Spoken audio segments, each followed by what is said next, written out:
Fala aí, galera, bom dia, boa tarde, boa noite a todos e todas. Vamos dar continuidade à nossa aula de hoje com a quarta aula, a quarta parte, né, dessa nossa discussão sobre lipoproteínas. Hoje nós vamos dar ênfase à lipoproteína de baixa densidade, que é produzida principalmente a partir da hidrólise, do metabolismo das lipoproteínas que vem antes dela, VLDL e IDL, até chegarmos a essa lipoproteína de baixa densidade, a conhecida, né, lipoproteína, a conhecida LDL, também chamada de colesterol ruim.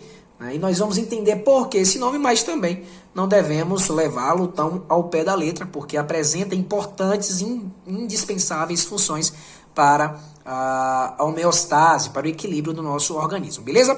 A VLDL, gente, é a lipoproteína de muito baixa densidade, que ao ser ativada, né, na sua ApoC2, as lipoproteínas lipases, observe que são enzimas lipases lipoproteicas, vão degradando o seu conteúdo intracelular interno, né, que nós sabemos que é majoritariamente de triglicerídeos, 60% do VLDL é triglicerídeo, e ao passo que vai passando pela circulação, vai perdendo esses triglicerídeos e vai se transformando em lipoproteína de densidade intermediária. Ao passo que vai caminhando nos vasos sanguíneos, na circulação, perde mais um pouco de triglicerídeos, observe, menos triglicerídeos que as outras duas, e ganha o quê? Colesterol e éster de colesterol. Esse gráfico aqui nos mostra a concentração de colesterol na LDL em comparação às outras lipoproteínas. Por isso, essa lipoproteína ela é rica em colesterol. 50% da sua composição é colesterol. Observe a HDL, 70% é proteína e fosfolipídios, né? Apenas 25% da sua constituição é de colesterol. E justamente aquele colesterol pegado, né, conseguido de outras lipoproteínas e também das células endoteliais, das células dos tecidos periféricos, que será encaminhado para o fígado no processo reverso deste colesterol, ao contrário do que faz o LDL, que nós vamos ver agora a sua ação. Aqui nós vemos quilomicro 90% triglicerídeo, que é justamente aquela lipoproteína produzida após a alimentação de um indivíduo, e nós sabemos que a gordura que nós consumimos é majoritariamente triglicerídeo, porque é assim que os animais, né, armazenam essa gordura, e, portanto, o VLDL, como nós já falamos, 60% de sua composição é triglicerídeo e 20% de colesterol. Observe aqui, ó, VLDL na circulação, vai sofrendo ação da LPL, vai perdendo triglicerídeo, liberando o quê? Ácido graxo mais glicerol, que serão direcionados para os vários tecidos muscular, tecido adiposo, tecido cardíaco, as glândulas mamárias, para a produção de hormônios, produção de seus componentes necessários para a manutenção do equilíbrio. A partir do momento que ele vai sofrendo ação, ele vai perdendo o seu conteúdo de triglicerídeo, vai se transformando em IDL na ação de outras enzimas importantes, como essa HTGL, que eu acabei de esquecer o nome, e aí eu vou converter esse IDL em LDL, a bendita lipoproteína de baixa densidade, que vai ser direcionado aí para algumas vias. Primeiro, ele vai ser captado pelo fígado a partir da ligação do seu receptor, né, da sua proteína ApoE ao receptor presente no fígado, vai ser endocitado, vai ser incorporado nas células hepáticas, nos hepatócitos, e serão, junto das vesículas, incorporados aos lisossomos. Dentro desses lisossomos, como nós já sabemos, temos enzimas lisossomais, que vão degradar o seu conteúdo interno. Nós vamos ter colesterol, nós vamos ter aminoácidos, ácidos graxos, fosfatos inorgânicos e glicerol liberado dessas estruturas, tá? Nós sabemos que, gente, esse colesterol que, como nós vamos ver aqui também é outra via, ó, recebe nas células periféricas todas as outras células, tá? Do intestino, células musculares, célula do tecido adiposo, células renais, células...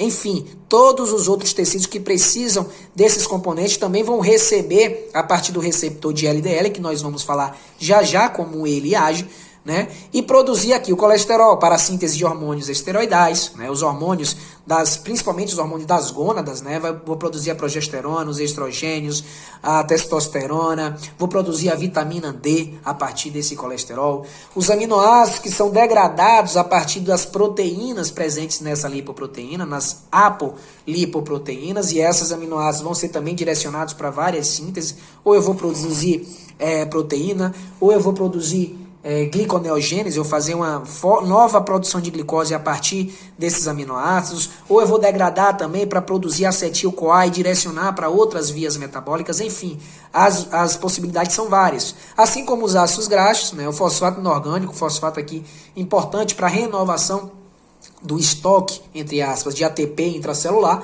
e o glicerol também, que é um intermediário da via glicolítica, que pode ser direcionado também para a gliconeogênese, ou continuar o ciclo, a glicólise, né, e entrar aí no ciclo de Krebs para a produção de energia pela cadeia transportadora de elétrons. A outra via, gente, que vai ser direcionada a essa LDL, vai ser a sua internalização dentro da camada íntima dos vasos sanguíneos, que é aí, obviamente, o principal problema dessa LDL. É o que dá, né, a essa lipoproteína essa fama de ruim, né, chamada de má lipoproteína, mau colesterol, né? Vamos ver como é que isso funciona. Gente, isso aqui é uma célula, tá? Imaginem uma célula que tem a sua membrana plasmática, e em cima dessa membrana plasmática nós vamos ter expresso vários receptores para o LDL. Beleza? Olha aqui o LDL com a sua apolipoproteína B100, a proteína que vai se ligar a essas membranas. Eu vou ter aqui o éster de colesterol, eu vou ter também o colesterol, eu vou ter as proteínas, os fosfolipídios, enfim. Esses receptores, eles estão principalmente, eles vão agir, gente, em uma bolsa, em uma invaginação presente na membrana plasmática, que vai ser garantida por essa estrutura branquinha que nós estamos vendo abaixo aqui, ó, que nada mais é do que a proteína clatrina. Essa clatrina, ela desempenha uma função muito parecida com um dos citoesqueletos, né? O citoesqueleto que mantém a estabilidade, que mantém a forma de uma membrana plasmática. Essa clatrina vai garantir que essas invaginações aconteçam e que esse LDL se ligue aos seus receptores, beleza? Quando acontece a ligação dessas lipoproteínas aos receptores, elas serão internalizadas. Mas o que é que acontece, gente? Tem casos, tem indivíduos que apresentam deficiências nesses receptores, tá? Ou na sua síntese e produção, ou na sua funcionalidade. Se eu não tenho esses receptores em quantidade adequada, eu não vou englobar, eu não vou internalizar essas moléculas de lipoproteínas, beleza? Se eu não internalizo essas moléculas de lipoproteína, o que é que vai acontecer com essas LDLs na circulação? Vão aumentar. Aumentando essas lipoproteínas na circulação, eu vou ter um quadro chamado de hipercolesterolemia. Tá? Nesse caso, é uma hipercolesterolemia familiar. Ou também pode desenvolver aí, a partir dessa hipercolesterolemia, a aterosclerose prematura. E aí é de caráter genético. Tá? A gente pode encontrar isso em indivíduos que são saudáveis, indivíduos ativos, do ponto de vista de atividade, exercício físico, indivíduos que têm uma boa alimentação, indivíduos que se cuidam, mas que quando faz o exame vê lá o colesterol lá em cima, vê o triglicerídeo lá em cima e não entende o porquê. Vale ressaltar que quando se trata, né, de proteína, se trata de ligações com receptores, se trata de mecanismos genéticos, isso pode acontecer e esse indivíduo pode estar sendo acometido por uma doença genética e não sabe, pensa que é problema com alimentação, com atividade física, com hábitos, né, de vida, mas na realidade é um problema no receptor. O que é que acontece, gente? Além disso, nós temos indivíduos com hipotireoidismo. Indivíduos com hipotireoidismo têm baixos níveis de hormônio tireoidiano, principalmente o T3, tá? Que também vai interferir negativamente, caso esses hormônios estejam baixos, na expressão desses receptores. Então, é comum em indivíduos que têm hipotireoidismo, que não é bem tratado, apresentar hipercolesterolemia secundária. O que é isso? É secundário a um problema primário, que nesse caso seria o hipotireoidismo, beleza? Mas na grande maioria da população isso acontece normalmente, a endocitose,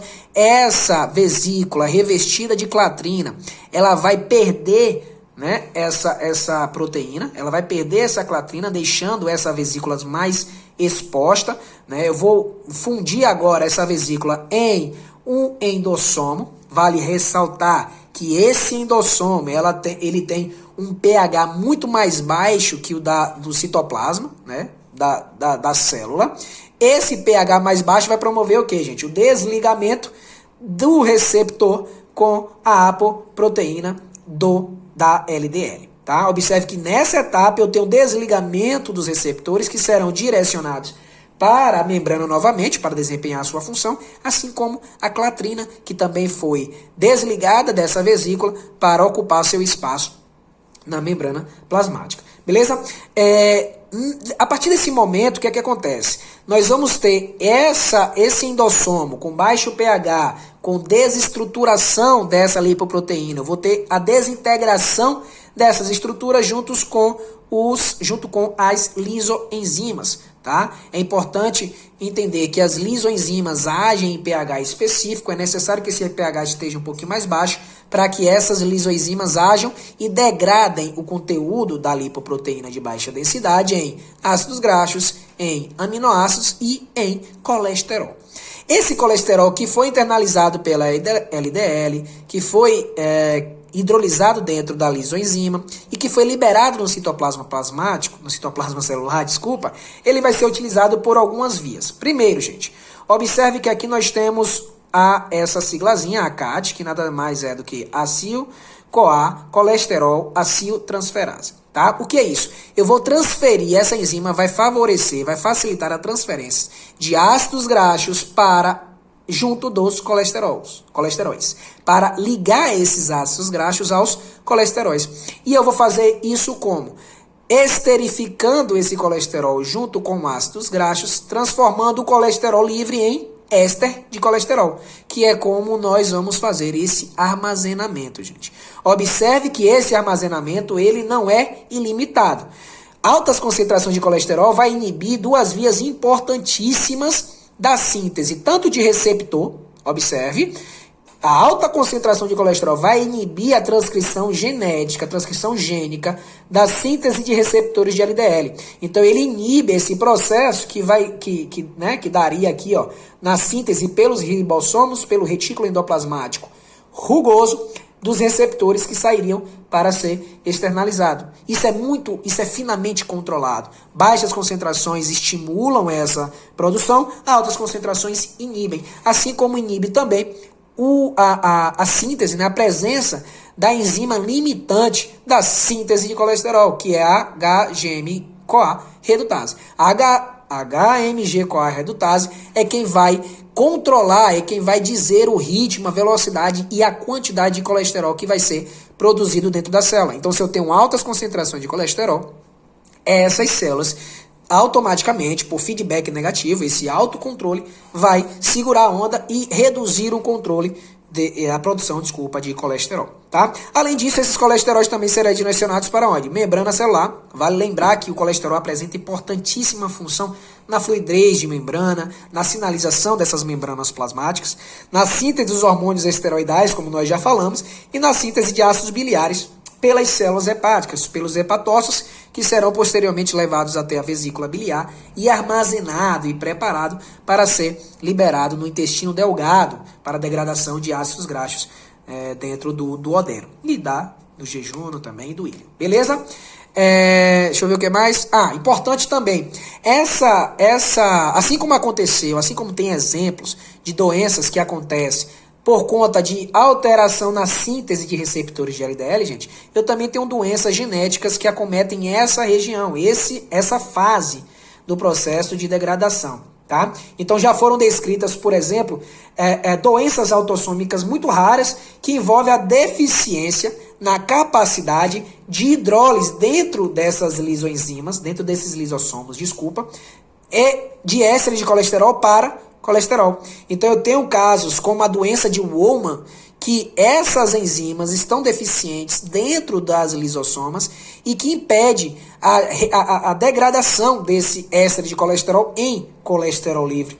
E também eu tenho um problema onde? No transporte deste colesterol para fora dos lisossomos. Então eu tenho doenças, nesse caso seria a doença de Niemann-Pick, tipo C, que apesar de acontecer a hidrólise, a degradação do éster de colesterol dentro do lisossomo, essa saída do colesterol para fora estaria comprometida. Eu não teria, portanto, o que, gente? Colesterol livre, disponível para todas essas funções. Então, é uma doença muito rara, é uma doença de difícil diagnóstico, né? E que também gera importantes alterações no metabolismo desses indivíduos.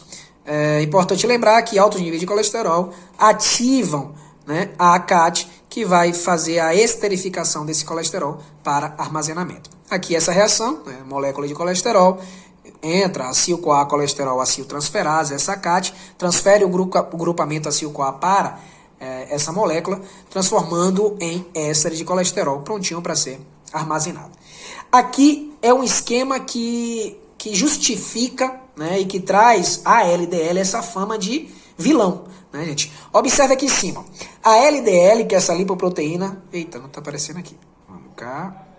Aqui. Essa LDL, né, essa lipoproteína que está na circulação, principalmente as LDLs muito pequenas, que vai sofrer ação de importantes componentes oxidantes, como o superóxido, como o óxido nítrico, o peróxido de hidrogênio, dentre outros agentes oxidantes. Do outro lado, eu vou ter as vitaminas e os antioxidantes naturais, vitamina E, a vitamina C, né, o ácido ascórbico, o beta-caroteno e outros antioxidantes que vão impedir, que vão, né, travar essa luta para que essa LDL não seja oxidada. O que é que acontece, gente? A oxidação nada mais é do que a desestabilização. A modificação de uma estrutura primária em outra estrutura mais reativa, mais desestabilizada.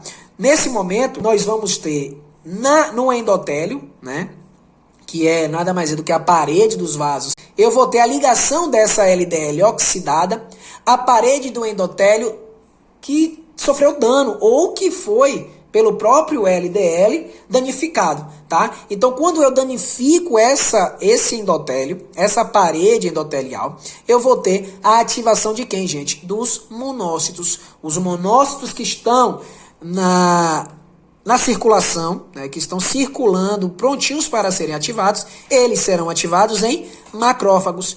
Esses macrófagos, portanto, presentes principalmente na camada íntima destes vasos sanguíneos, eles serão ativados e irão englobar, irão fagocitar essas LDL oxidadas, porque agora elas oxidadas, elas são estranhas, elas são inflamatórias, elas são desestabilizantes. Então o macrófago tem, obviamente, essa LDL oxidada como um agente perigoso, como um agente invasor estranho que deve ser destruído. O que é que o macrófago faz? Então, ele vai se ligar a partir dos seus receptores, né? O receptor removedor, classe A, principalmente, o RRA, vai ser expresso nesse macrófago e vai captar essas gotículas, né? Essas moléculas de lipoproteínas. Quando essas células, esses macrófagos, elas englobam essa lipoproteína, elas se transformam em células espumosas, tá, gente?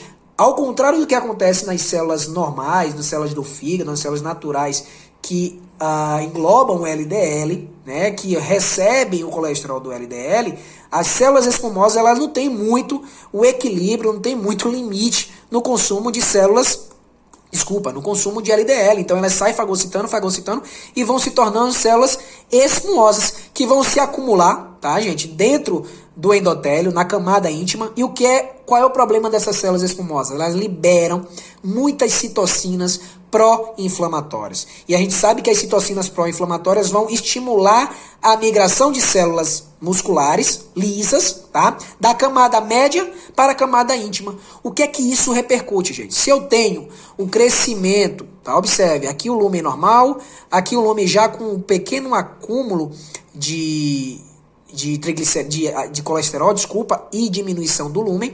Aqui esse lumen, essa luz já vai ficando ainda mais estreita, ainda menor. O que é que acontece? Essas células espumosas, elas liberam substâncias que vão dizer para os músculos lisos, olha, você precisa crescer aqui fora de mim, ó, porque senão a gente vai ficar muito exposto. Então, teoricamente, esse músculo liso e o colágeno, que também é estimulado a crescer em cima dessa placa de ateroma, essa placa de gordura, é protetora.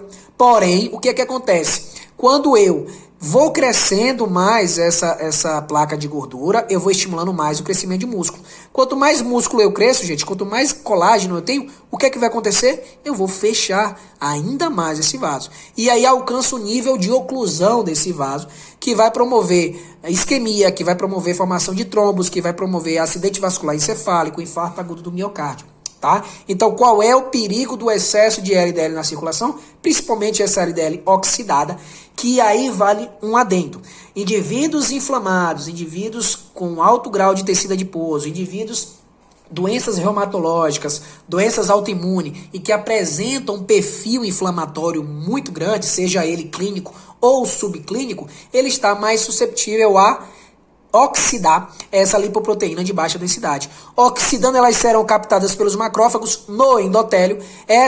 Esses macrófagos cheios de LDL se tornarão células espumosas, produzirão citocinas pró-inflamatórias que estimularão o crescimento de células musculares, tá? Lisa nos vasos, e ao passo que vai crescendo essas células musculares, vai ocluindo mais e mais o vaso até gerar esse quadro de trombose ou de trombo, né, ocluindo totalmente esse vaso sanguíneo, seja ele de calibre médio ou de calibre pequeno, beleza? Então, é basicamente isso, é basicamente esse o drama, é esse o problema de níveis altos de LDL e colesterol, é assim que funciona o mecanismo de obtenção, de internalização dessa LDL. Então, se falei rápido, me desculpe, é porque já tem 22 minutos de vídeo, é quase uma aula, então a gente precisa falar mais rápido, mas você pode retornar, tá? Assista novamente, assista quantas vezes for necessário para compreender e ter esse mecanismo muito claro em sua mente, para não ter dúvida, né, na hora da prova, na hora da intervenção clínica, entender o que é que está acontecendo com aquele paciente e saber como intervir. Beleza? Um forte abraço, até a próxima aula.